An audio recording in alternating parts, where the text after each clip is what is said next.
Question sir हमारा खेल से संबंधित है, क्योंकि हमारे भारतवर्ष में दूसरी सबसे बड़ी पॉपुलेशन विश्व में है और बल्कि 140 करोड़ से ज़्यादा जनसंख्या भारत में रहती है, लेकिन फिर भी हम अंतर्राष्ट्रीय मंच पे जो सबसे बड़ी खेल प्रतिस्पर्धा होती है ओलंपिक में, बल्कि हम निचले पायदान पे पाए जाते हैं। तो सर इसका सबसे मुख्य कारण आप किसे ठहराते हैं? ये आपने बहुत अच्छा क्वेश्चन पूछा है जी सर, और ये होना भी चाहिए। देखो लोगों को अभी भी हमारे देश में 90% लोगों को स्पोर्ट्स का सिस्टम नहीं पता, सिस्टम नहीं जानते हैं, भोले हैं या जो भी है। तो 10% जानते हैं।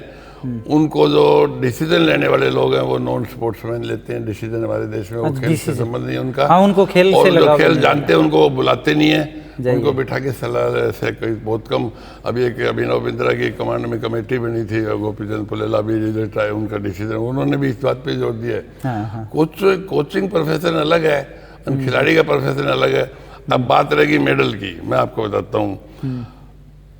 भारत सरकार ने कोई 15 के करीब कुछ गेम चुन रखे जो प्रायोरिटी बेस पे है।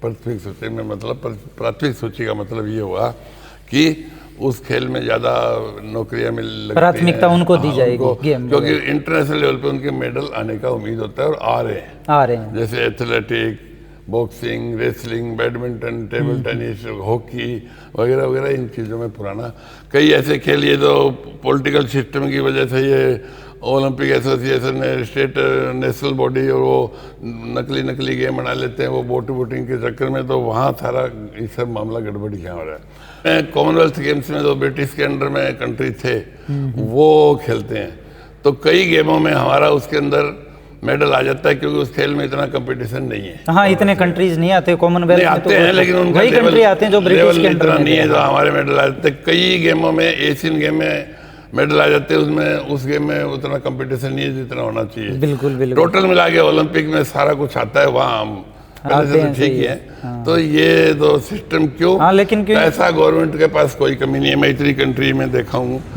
इतना इनाम का पैसा, इतना सपोर्ट से पैसा कोई बहुत कम कंट्री इतना पैसा लगाते नहीं है। ये कम्युनिस्ट कंट्री है, चाइना हुई नहीं, इतना पैसा नहीं लगाते।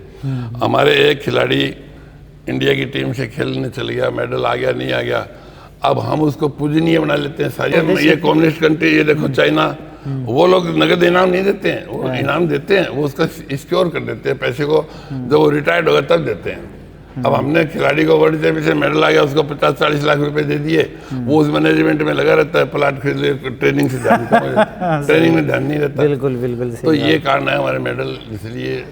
और सबसे पहला रीजन आपने मैनेजमेंट का बताया, लेते हैं। हाँ, वो नॉन स्पोर्ट्समैन लोग लेते हैं, चाहे वो कोई डिपार्टमेंटल हो, चाहे कोई फेडरेशन में हो, चाहे कोई स्कूली सिस्टम में। ये तो बहुत ही बुरा हाल है इधर स्कूल सिस्टम का। जिनको स्पोर्ट्स की ABCD नहीं पता वो डिसीजन ले रहे हैं, तो स्पोर्ट्स की आप हालत का। उसको कोई प्रमोट करे, उसको कोई, सारे लोग खिलाड़ी ने कोच कैसे कैसे उसको तैयार करता है, माँ बाप से आने नहीं देते वहां से लेके और लास्ट तक। क्योंकि किसी की वो लड़ाई एसोसिएशन में लड़ाई करता है, किसी की चापलूसी करनी पड़ती है मेरे खिलाड़ी को, और फिर लास्ट में वो मैं तो जीत गया और मैं बढ़िया खेला, उस सिस्टम से अलग हो, उसको बहुत दुख होता है। वो कोच एक पर्दे के पीछे ही रह जाता है, बल्कि जो सितारे चमकते खिलाड़ी और कोच है, मेन खिलाड़ी और कोच है, बिना गुरु के मार्गदर्शन के। तो आप ये तो जित जनरेशन के लिए अच्छा, इसीलिए मैं आपके सामने अब खुल के बोल रहा हूँ। रीजन सिर्फ ये, गैर खिलाड़ी लोग निर्णय लेते हैं और किसी से पूछते नहीं।